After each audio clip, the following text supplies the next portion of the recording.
Hello everyone. So in this video we will be studying about the female reproductive organ. Here, as you can see, I have drawn it in hand, the structure of female reproductive system.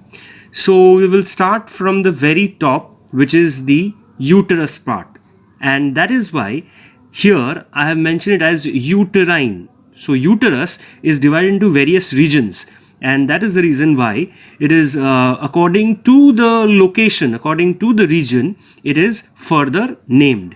Now the uterus is actually a hollow muscular thick walled structure, and it is behind the urinary bladder, right?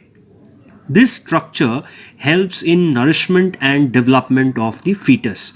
Now, if we check the dimension of this structure, it is lengthwise 7.5 centimeter approximate, and the broadness is around 5 centimeter. The thickness, if we understand, it is around 2.5 centimeter, right? And this particular region, the uterus part, is divided into three parts. One is fundus, which is the upper part, the dome-shaped part, right, which actually lies above the fallopian tube, right? Then we have the body. This is the body where it is actually broadened. It is broad at the top, and as it comes down, it gets narrowed. Right, so this is a very specific characteristics of uterus body part.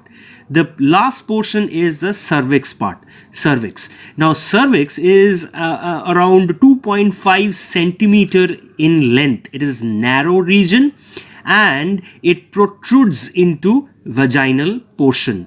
Right, and here there are two OS, orifice, which is one connected with the body. This portion is connected with the body of the uterus, and that is called as internal OS, right? And the part which is connected with the vagina, this portion, that is called as external OS, orifice. Internal OS and external OS. Next is related with the wall. The structure of the wall, as you can see, I have mentioned it as endometrium, myometrium, perimetrium. So these are all layers, muscular layer of the uterus. Endometrium is comprised of epithelium as well as lamina propria. Lamina propria, which contains tubular glands. It can also comprises of blood vessels. So during nourishment, provision of nourishment for the fetus which develops in this place, it provides nourishment to the growing fetus. Next is the myometrium part, which is comprised of smooth muscle, and the outermost is perimetrium. Next, we come to the part of fallopian tube. Fallopian tube is also known as uterine tube. It is also termed as oviduct. Now, it is this fallopian tube is a pair. Why I say a pair? Because you can see that there are two parts in this particular. There are two, one on the other side, right? One on each side. Sorry, and it is muscular, and here internally within the structure is ciliated. Right, and the entire structure is around 10 to 12 centimeter long, which arises approximately from the ovary and end at the uterus region. Right, now this entire fallopian tube is divided also into four parts. Here I have mentioned as three, but actually it is, you can divide it among four parts. The first, which is infundibulum, it is actually funnel shaped. If you see the structure, we can imagine it as a structure like a funnel, right? And it is in close contact with the ovary, and there is a pore here in this structure which is known as ostium, and this funnel is also termed as oviducal funnel, oviducal, oviducal funnel, and there are finger like projections which is named as fimbriae. That is attached to ovary, and because of its folded like structure with cilia within this structure, this helps in the movement of the ovum. So when the ovum is released from the ovary, it goes inside the fimbriae and then moves to the infundibulum part, and that is initiated or helped with the help of muscular movements and the cilia which are present inside, right? Next is the ampulla portion of fallopian tube. It is slightly swollen, right? And actually the fertilization is seen to take place in between the junction of ampulla isthmus. So isthmus, ampulla isthmus is the junction where the fertilization generally takes place. Isthmus is the narrow and straight region within the fallopian tube, and the last part is the uterine part, which is around 1 centimeter long, and finally it passes into uterine wall. And it is seen that the secretion of this secretory cells which are present in this funnel portion, it produces some nourishment, and also it protects ovum when it is released. We will talk about the ovary part in the next diagram, but here we will discuss about the rest of it. For the ovary we will discuss separately in the next video, but right now we will only focus on to the overall structure of the uterus, the overall structure of the female reproductive organ.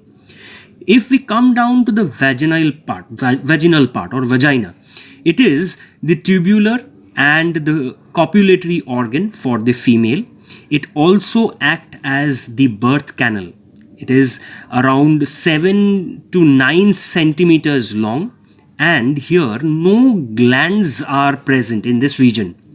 Now, cervical glands, sometimes they produce mucus during ovulation period.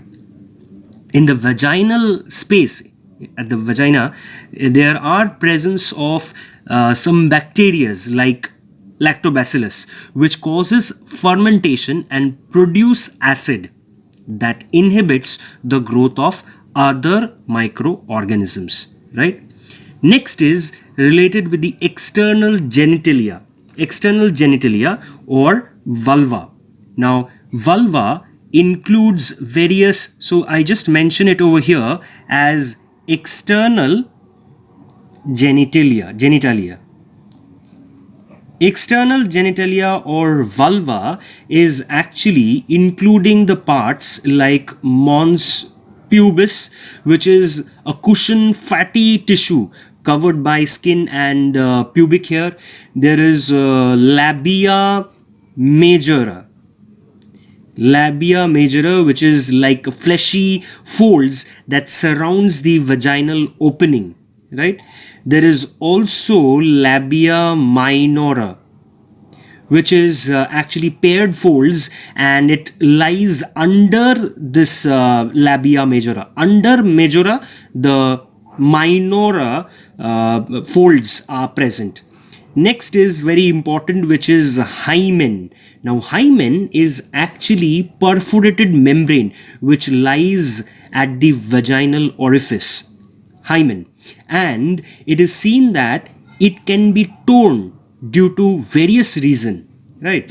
Now, in certain cases, it is assumed, or we may also say it is like a superstitious belief that virgins are said to have an intact hymen, whereas it is reasoned out that it is never an indicator of sexual experience or anything like that, because it can get torn due to various reasons like cough, like any kind of workout, any kind of jerks, or in fact while cycling or any such process, the hymen can get torn. Next, we will be discussing about the other female organs which help in the reproduction, or you can say it after parturition, which is the mammary gland. So mammary gland is a paired structure which contains glandular tissues, and each breasts, there is this glandular tissue which is divided into like 15 to 20 mammary lobes, right, with cells, and such cells are termed as alveoli. The alveoli cells secrete milk which actually gets stored up in the lumen part. Alveoli finally opens into mammary tubule, and these tubule join to form mammary duct. Many such mammary duct again combines to form a wider mammary ampulla, which finally forms a lactiferous duct. So with this, we end with the overall structure of the female reproductive organ, and also simultaneously we have completed the mammary gland. We will talk about the structure of the ovary in the next video. Thank you.